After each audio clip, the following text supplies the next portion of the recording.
Isang mapagpalang gabi mga kaiskilan. Pinagpala talaga dahil dito sa lugar na ito ay pinapala ang pagkain. Wow!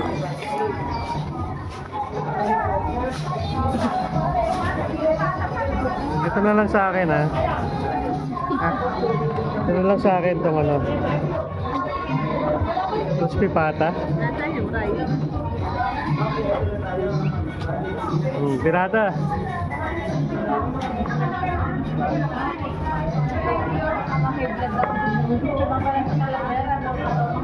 Yes, sa gitna. Ha?